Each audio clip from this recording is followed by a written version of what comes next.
Hello and welcome to Hank Games Without Hank. My name is John Green. I'm the manager of the AFC Wimbledon Wimbley Womblys, currently 11 points clear of Chesterfield in League Two, the fourth tier of English professional football. Today we have John Green and Green Eggs and Sheringham starting, but guess who's back on the bench? It's John Green. Other John Green, still recovering from injury, but healthy enough to possibly come in as a second-half substitute, which is great to see. I know that meant everything to Ball John Green. Meredith, did you notice that it wasn't raining and then suddenly it was? It was almost like, oh, right, we're in England. And then they decided to make it rain. Today I'm going to, it's another Project for Awesome video topic chosen by a donor to the Project for Awesome. Today it's Alice Nunez, or possibly Nunes, like Julia Nunes says it. But anyway, Alice wants me to talk about the disreputable history of Frankie Landau Banks. Oh, that's a bad pass to start the game. Which has just come out in Brazil, where she lives, and she wanted to. She really loves the book, as do I, and she wanted to have me talk about it, which is perfect because, as it happens, I know a lot about that book because it was written. I don't want to brag, but it was literally written. Much of it was written while staring at me. E. Lockhart, whose real name is Emily, is a friend of mine, and at the time that she was writing Disreputable History. Which had many other titles along the way, I'm just remembering. We wrote together with Maureen Johnson and occasionally Scott Westerfeld and some other people every day at a coffee shop, or eventually at a cupcake store after the coffee shop kicked us out. But we would write together every single day. Emily would write while her kids were at school, and then she would leave early, and then Maureen and I would write, would kind of continue going. And that was a really special time in my life. I was working on Paper Towns, and Emily was working on the book that became Disreputable History. Maureen was working on Sweet Scarlet most of that time. And, I'm really proud of all three of those books, and I think that they're all better for us having kind of been together while working on them. I think Scott was working on, was it Leviathan or Extras? I don't remember, but yeah, and it was just a crazy. It was such a fun time to be, to have colleagues.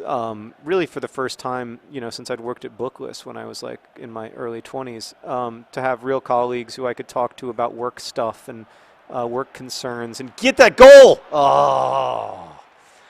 So anyway, The Disreputable History of Frankie Landau Banks is a boarding school novel about a young woman named Frankie Landau Banks. And it upends a lot of our expectations about boarding school novels, specifically that they will be about boys, and that, oh, Frampton comes alive! Then he does the robot. Oh, and Ball John Green's so happy. So, I love this scene. Oh, look at that embrace. It's beautiful. Frampton just clears himself out some space and then just arcs it over the keeper. A beautiful, beautiful goal for the Wimbly Womblys. I think that's Frampton's first goal as a Wimbly Wombly. They're all slowly getting on the score sheet here. So it's a brilliant book for a lot of reasons, but I think the first one is that it's a truly feminist boarding school novel, which I don't think I've read anywhere else. It's also riotously funny and fearless, and it features in Frankie one of the great female characters in young adult fiction. Just absolutely one of my favorite characters. What a ball! What a ball from Ball John Green! Oh, but it can't be finished. Oh, man, that was just such a forward-thinking pass by my boy Ball John Green. You got to say that if he was passing to his husband in that situation, that's a goal 10 times out of 10. Puts it in the back of the net. So, yeah, but Frankie is one of the great characters, and while you expect the sort of like love story to be the center of the book, it continually confounds you, but at the same time it's an incredibly good romance. So it refuses to argue that romance should or has to be the center of young women's lives, but at the same time delivers this way, one of the most fulfilling a likable. Yeah, anyway, it's really, really great book. It's one of my favorite young adult novels of the 21st century. And I'm not just saying that because Emily is my friend. I should add, by the way, that Emily's new book, which is not even out in the U.S. yet. I don't think it comes out until like, I don't know when it comes out, March or something. It's called We Were Liars, and it is really good. I think it's her best book since Frankie, and maybe, you know, I talked earlier a couple episodes ago about how I don't like comparing books to each other, but it's a really great book. I think it's going to be really special. That people are gonna really really love it the way I did. So I read that book almost like a year ago, but I still can't stop thinking about it. To be honest with you, it's crazy how interesting it was and surprising, and I almost don't want to say anything else about it. Whenever I talk to people about We Were Liars, that's all anyone ever says is like, they're like, I don't want to say anything about it because I don't want to. But it's about well, I really don't want to say anything about it. I don't want to. No spoilers. It's really good though. So the Disreputable History of Frankie Lano Banks, I guess, was the first time that Emily was really taken seriously as a young adult writer. It was a finalist for the National Book Award, and it was a Prince Honor book. Before that, I think partly because of, you know, the way that she'd been marketed, she was seen more as a sort of like, you know, writer of quote unquote popular fiction or whatever. It's a funny distinction in the young adult world, and I have to say, in some cases, it can be. It's not just sexist. I think it's more complicated than just being about sex or gender. But there is an element of sexism to it, but it's also it's sort of classist. That there's this kind of young adult novel that is literary, and I was doubly blessed, like privileged to be a guy writing young adult fiction, which I do think is kind of makes the world somewhat more likely to, makes the critical world at least somewhat more likely to go your way. And then I was, Ball John Green! And then I was doubly lucky because I was considered a writer of literary fiction right from the beginning, which, made them take me seriously. That goes down to like book covers and lots of different things, lots of factors in that. But Emily, for whatever reason, wasn't seen that way. She was seen as she wrote this great series called The Boyfriend List, that was about this girl, Ruby Oliver. It was a great book, really, really funny, and all of the books in that series are so funny and so fun and really good, but also interesting. They have footnotes, for God's sakes. But for whatever reason, just never really had that attention as the kind of author who wins prizes, and until the Disreputable History of Frankie Landau Banks came out. And I think she deserved that kind of attention before, but she certainly deserved it for Frankie, and I was thrilled to see that book be so widely loved, because it really does deserve it.